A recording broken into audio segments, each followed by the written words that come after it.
The Boston Greeks podcast is here and ready to bring Greekness back.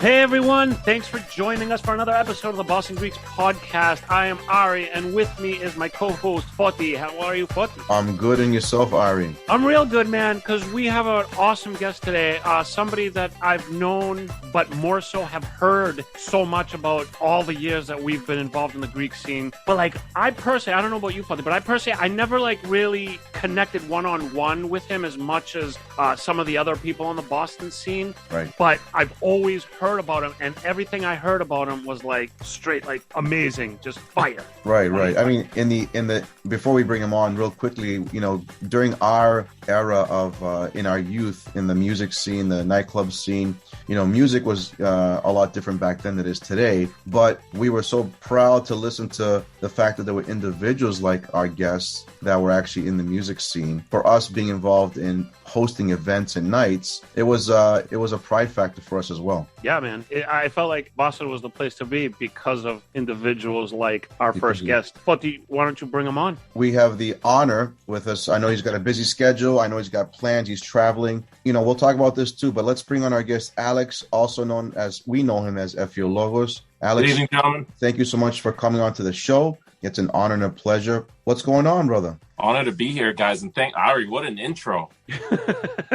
Well, I mean, it's the truth, right? Because I've known all about you. Obviously, I always would hear everything. I would hear music that you put out. People would be talking about you. I could pick out all the people that I would be face to face with, and I'm I don't know if I've ever actually sat face to face with you at any point. Maybe we have. Maybe I was just drunk because I was drunk a lot of the times. No, most of our time was spent at events. Yeah. You are a big supporter with the Greek Boston site and helping my music get out there, and I appreciate that, and I thank you for it. Without you guys, I wouldn't have gotten, to the place that I have. Greek Boston was very important in everything that I am. That's great. That's great to hear that. Thanks for saying that. But it's so this is another personal opinion. I don't know if this is true or not, but sure. You were kind of almost mythical to me.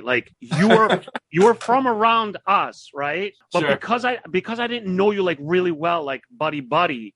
I would just hear your music, and I was like, yeah, this guy's he's above the stuff we're doing over here. This guy's because a lot of the stuff I would hear back then, you were so it sounded like you were a legit superstar out of Greece, and I was this dude's American. How is it? I could barely speak possible. I appreciate that, and again, it's not just me. What you guys see as the finished product is a team behind me. My team has changed over the years, but back then, give credit where credit is due. Chris Paragias, Greco, Timakos, Thrilla, they were a big part of everything I did, and again, just like Greek Boston was a big part of everything, of all my accomplishments, so were they. My producer, he was my engineer. Arthur spent endless hours online getting the word out there. This is before we had, Facebook's. Our biggest tool, and it was new to everyone, was MySpace. Yeah, and then we had the blogs and the message boards. You remember the message boards? Oh my God, the message board.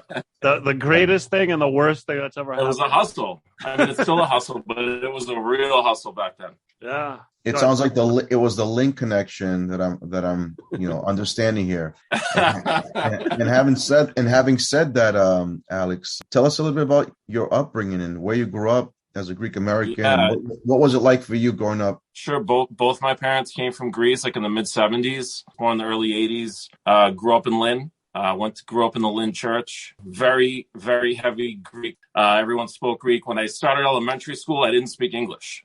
So the school that I went to actually had a Greek program, so that helped me out in kindergarten. My teacher was Greek. And actually, throughout elementary school, I actually was able to take Greek as a subject. So I didn't take any art programs in all of elementary school. And every day for an hour, we had a teacher from Greece, a Greek teacher, and we would learn. And that has a lot to do with where my skill level is as far as writing and reading and be able to comprehend the language and picking up on stuff. Yeah, a lot of it goes there. And my grandparents, of course, for raising me.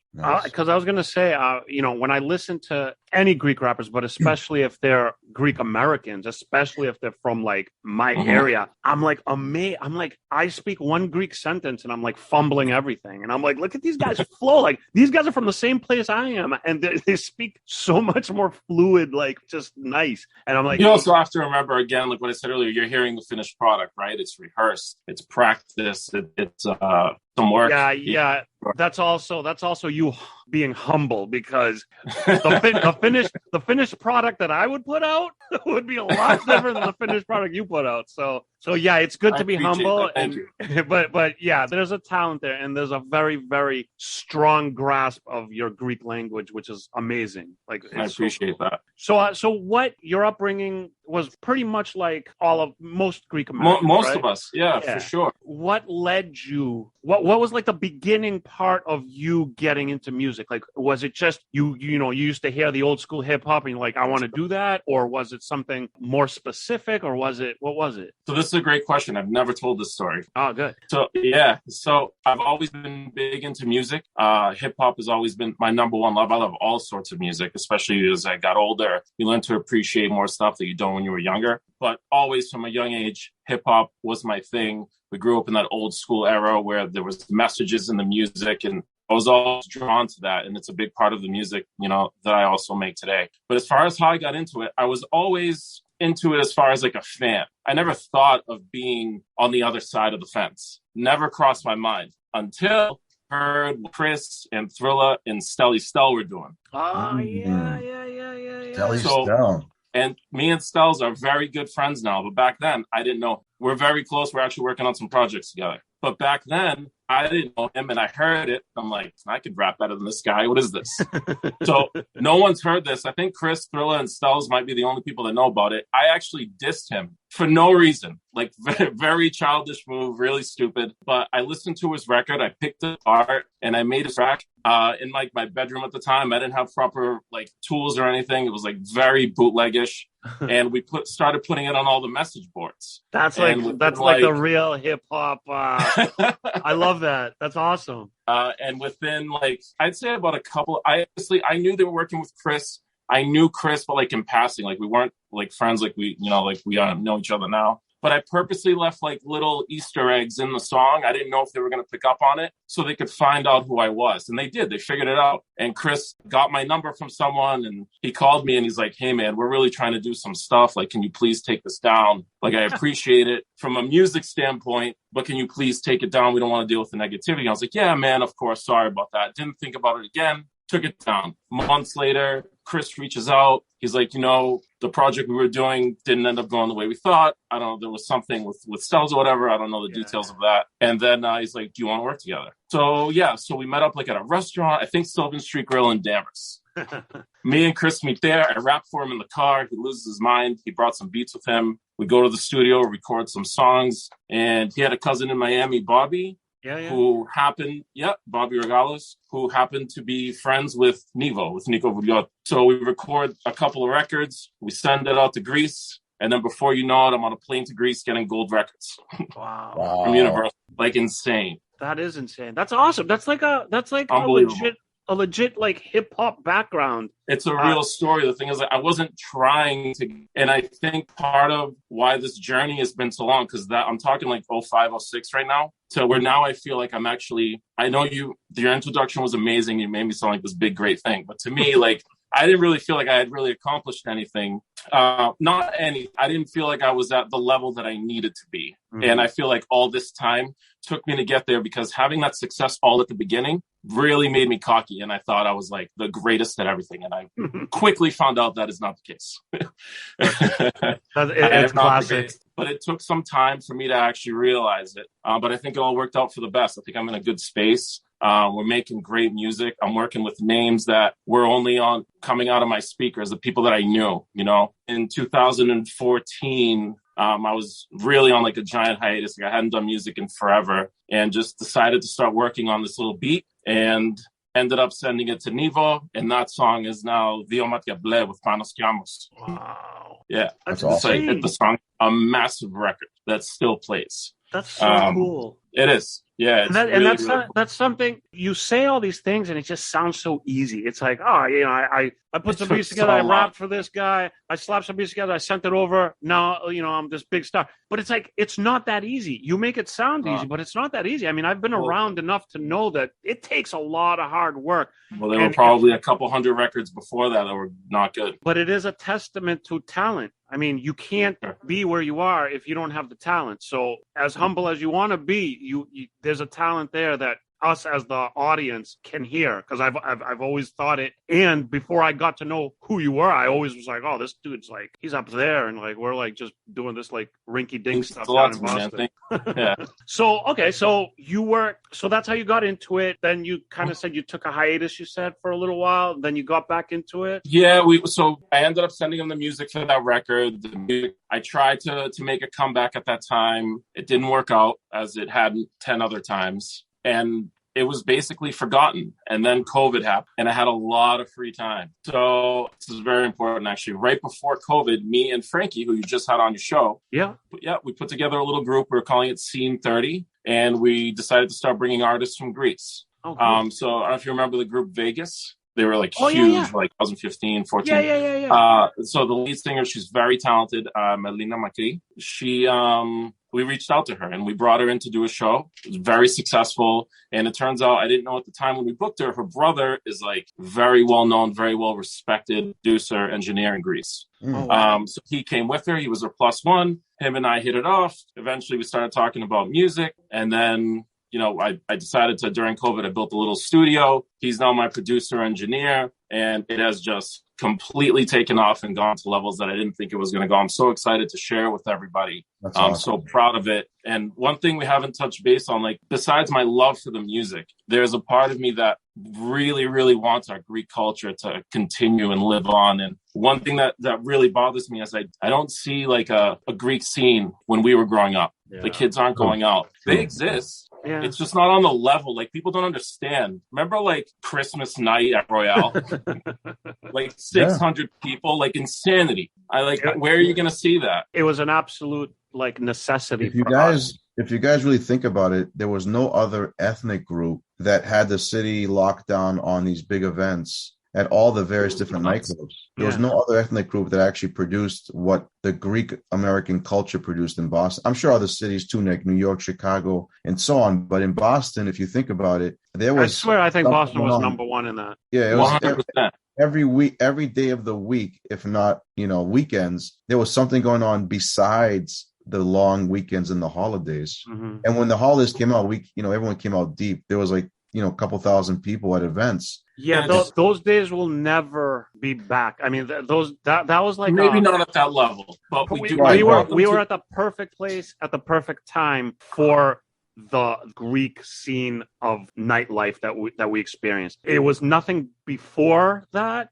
And I don't think it'll ever be anything like that after that, because with technology and with just us growing and assimilating into the culture, the American culture, it's just like there's no urgency for us to be that connected to. Because back then, if you wanted to hear a Greek song, you had to go to like the club and have the DJ play it. Like you had no access to it. We didn't have the internet. But you and I both know it's not the same thing. Like it's so important. I believe that time period, those nights, even though to most of us they're a blur.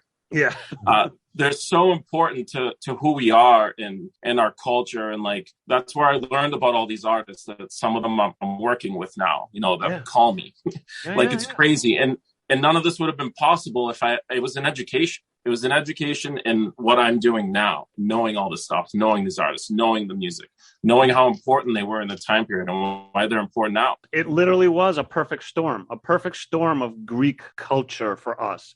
Because like I look at our kids and I'm like, they're never gonna understand what we did and how we did it, right? And it's kind of sad. It's like I wish my son in the future would be able to experience like that kind of thing. But it's like hopefully they'll have their own thing. I don't know what it'll be, but I don't think it's gonna be very cultural. We're gonna have to take it to the metaverse. Yeah. Yeah. Lesky and I were trying to bring those fun parties back and get rid of like some of that negativity and some of that bad stigma that was kind of left with, like, remember, like the multiple events going on the same night. Like, we want to work together with everyone. Like, when I said I was going to do this event, I reached out to everyone that's still involved in some way. And I told them I was doing and gave them the option to be involved, even if not financially, if they wanted to just be a part of it. Because I just feel like it's so important. I feel like all that hatred, like it messed up the nights. Ari, I know you know that. Oh yeah, it messed the nights up. It divided people. People were like taking sides, and it's the Alex, that had a big part in. It wasn't the only thing, but it played a major role in me just getting out of like doing Greek Boston because I was like, I'm just so sick of it. Stressful. It's like we're coming here to get some stress, not to create more. Right. Yeah. You know? So let's talk now. So right now you have something big going on, right? We do. All right. So let's talk about right now, and then we'll kind of jump into like your future plans. Sure. So we just started promoting yesterday, actually, the new single. It's me with Nico Vugliotti, or some people know him as Nivo, and Isoropisti, who's one of the other members of Going Through, which is Nivo's big rap group. We're together on a song called First Class. It's produced by Marcangelo, which, like I said earlier, is Melina's brother. I co-produced it with him as well. The song is just about just living life, man, and having a good time and doing everything, top notch, first class. Nice. We flew out. I flew out to Greece in June. It was absolutely beautiful. It was this like mansion in Mati. Oh wow! Mati had those fires a few years ago. Yeah. But luckily, this area had not been damaged. The place is amazing. You'll see the video, like indoor pools, and this is stuff that you don't see in Greece. Oh wow! I hired Yanni Papadakis, who's like one of the biggest producers in Greece for not only for music videos. He's the most awarded, I believe, for music videos, but he also is a film producer and director. I don't know if you know the Bachelor series that have been really popular in Greece. They actually have a new one that's coming out, I believe, this week. He, I believe, wrote that and directed it. So he directed this video. It was an experience, to say the least, to be out there and be surrounded by these people that I only see on TV. Or now, That sounds like an amazing experience. That's so cool. So, okay, so you're going to give us a teaser, and we're gonna mix that into this and use it in our promotions. And I can't wait. I can't wait to hear and see. So that's huge, and that's happening now. So do you have any little bit longer term plans? Or are you just going to wing it? Or are you just going to see where? Yeah. So over the past year, we've recorded probably about 16 to 18 records. Oh wow! Majority of them are strong singles that we're excited to release. It's a new format now. You don't do albums anymore. So we're figuring out how we're going to release them. All the stuff going on in Greece, from the fires in the summer to just COVID, has really slowed down. We didn't think it was an appropriate time to release anything. So we kind of just waited for things to start to settle down. We thought this was a good time, and we're hoping for the best, just in time to get it ready for the summer. Yeah, that'll be so cool. What about Alex? I'm calling you Alex. Known you. That's okay, Alex. Yes, Efiologos. But what about do you want to kind of go into? It used to be Efiologos, but have we changed the identity? We did, because as people, we changed, we progressed. When I came out there, I was really proud of the way I would put words together, and I was really focused on wordplay and lyrics. Not that I'm not now, but definitely my focus and my outlook has changed. It's not about being cocky and telling everybody how great I am, though there is some of that that goes hand in hand with hip hop music, I think. Yeah. So what I've basically done, we've done something really simple. The new name we go by is NRG, which is basically just kind of like an abbreviation or even an acronym, if you want, for my last name, which is Nirgianakis. And that's what you're getting in this music. You're getting me. You're getting what I love to listen to, what makes me happy, what makes me feel good, what piques my interest as far as music is concerned. Nice. That's cool. So, now, so you go by NRG. NRG. NRG. That's awesome. Love it. What about any thoughts or plans of maybe doing some tours in the U.S. at some point? With definitely something we'd love to do. Again, with all these travel restrictions, it's going to be hard. Yeah. Now that you bring it up, I did just get invited, and I am going to do it on the 18th, which is the day after the song drops. Yeah. For those in the Boston area, at the Greek American Political Club, I will be there with Konstantinos Nazis. Sorry, they just called me about it. With Konstantinos Nazis, so I'll be opening for him. It's going to be amazing. amazing. I know a lot of the tickets are already sold. It's going to be a really busy event. It's going to be the first Greek event in a while. I think the last one was the one that we did like a year and a half ago. So it's been a minute. Yeah. Everyone's excited to finally go out again. And I'm just really looking forward to it and looking forward to sharing my music with people and talking to people and letting them know, what we're doing and hoping to keep it going. Yeah, man. And, we spoke about how it used to be and how we would love to bring it back. Anything you do, any events you do, any teasers, any audio, any song, anything that you want to share with us and we put on our platform, 100%, man, because we do this for that specific reason. We want to promote Greek culture. Yeah, and we this is what we want to do. And you're part of that content from Greek Americans that we love. So everything and anything, just let us know, man. Our platform is 100% there. I appreciate that so much. Yeah, because it's guys like you that are keeping everything going. And if you guys left it up to me and Father, it would be like two old guys just sitting here on the microphone talking. No, man, we need you guys in front of each other. I have a couple of questions again for NRG. Growing up in the hip hop scene ourselves, who are some of your idols growing up in the hip hop scene that you really valued as? So my top idol, and there's no one that's even a close second, is Jay-Z. I felt that. Jay-Z is the guy that has done everything that anyone as an artist strives to do. He's covered it all. There's nothing he hasn't covered, and then some. Yeah. He's brought it to that next level and set new high standards for people to attempt to meet that a lot of people just aren't. Like, he is definitely one of a kind. And when you get into his music, I mean, there's just nothing like it. Everything is so in depth and so involved. Nothing is just to do it. Every word is thought out, and I appreciate stuff like that, and that's why he's up there for me. I second that. I feel totally the same. Also a big fan of Jay-Z. I think we're a little older than you, I'm assuming. So for us growing up, icons like Run DMC, were pillars in the those guys set the stage for everybody. And so as Greek Americans, though, we were embedded in the hip hop culture, especially when we lived in these urban areas like Rosendale, Somerville, Lynn, Peabody. It was a big part of our culture growing up. Growing up in a Greek household, obviously, in the house, speak Greek, eat Greek. Go to church Sunday, Goya, all that stuff. But then once we hit, once we left the house and we hooked up with our boys and on our schoolmates, lives, right? It's a different life. Oh yeah. And, our parents. I mean, my parents would always, bust our chops because we wanted to wear the gear, the Adidas and the running suits and all that. Pupasets. You thought, Piosisa, you're not. It's for us. It was an interesting upbringing here, and I'm sure, like we said in the Boston.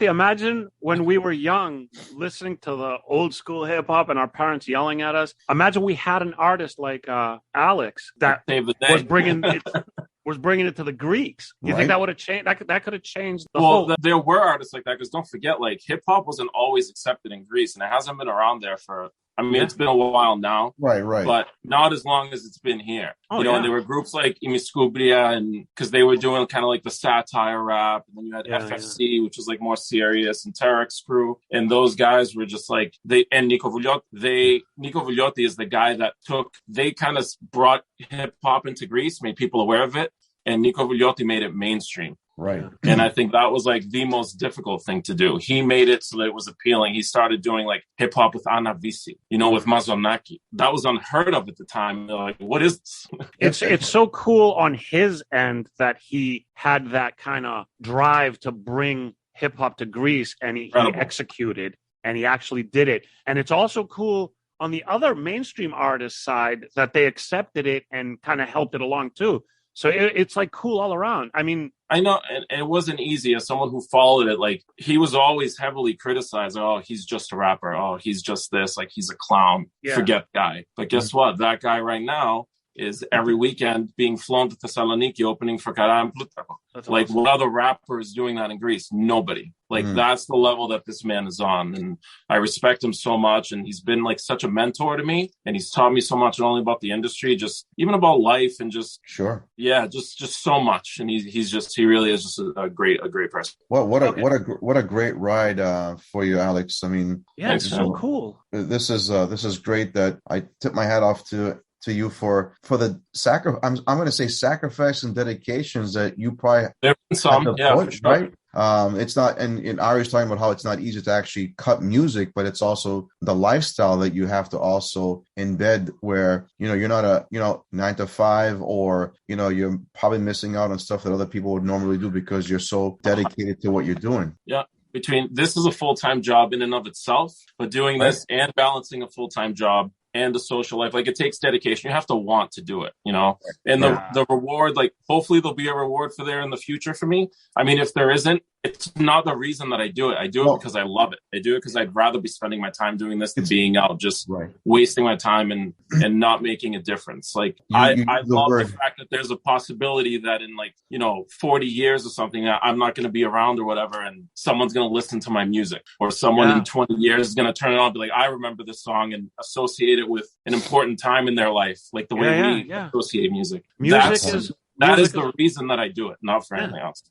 Music is one of the most important things about the human condition. Like, we need music. Music is everything to us, and your legacy will live on. So if you never make a penny and nobody listens to your music, you still did it. But I really, really, really doubt that will ever be the case, because, like I said, you're right, man. You're on another level that I always thought was like, this guy, we can't bring him to a club here. He's so good. Like, listen to him. And first of all, I think the first time I've ever heard you, I think, if I remember correctly, I thought that you were from Greece. That's how good your flow was. I was like, oh, this is Greek. They're like, no, this dude's from Boston. And I was like, what? Yeah. I think it was Chris that was telling me. Yeah. But anyway, I was like, another life. But you know what? It's amazing what you're doing. You definitely have that talent. I mean, it's a testament to your talent that you are where you are right now, that you're dealing with these artists in Greece, that you're flying over to Greece to shoot music videos. Nobody asked me to shoot a music video because I have no talent. So it's a testament to your talent, and it's awesome. And like I said before, if NRG needs any stunt doubles, or if he needs any extras in his videos, he can ask you. Always when you need somebody to take care of your groupies, I'm there for you. Don't worry. Listen, we'll definitely be shooting a video soon in the area. I'll let you guys know so you guys can make it out. Dude, that would be so cool. So 100%. Cool. Well, I said it before and I'll say it again. Anything you do, any support you need, we have the website, the app, the podcasts. We're here for you. Anything, because you are doing exactly what we love. You create content, you create music. Pleasure, you're a good guy, and everybody I know loves you. Now that we get to know you a little bit better, we love you, especially Foti. Look at him. He has a twinkle in his eye. But Alex, awesome, man. Awesome. We wish you the best. We wish you all the luck in the world. We hope we hear your name over and over again. And always reach out to us. Let us know what's going on. Come back on the show. Anytime you have something to promote, we would love to have you. And I want everybody out there listening and watching to stick around for the teaser that we're going to have, and just keep your eyes and ears open, because you're going to be hearing a lot from this gentleman. Yeah, Alex, we just created all new social media pages, because we changed the name. So it's on both TikTok and Instagram. It's at NRG_Boston. Really easy. Come find me, follow me, get all the updates on all the new stuff coming out. And we'll also link that in the video and podcast notes. And once more, thank you so much, Alex. Thank you, Foti. Thank you very much, gentlemen. Thank you, guys. Thanks, everybody out there, for watching and listening. And we will see you guys next time. Have a good night. Thank you, everyone. Thank you. Bye. Peace.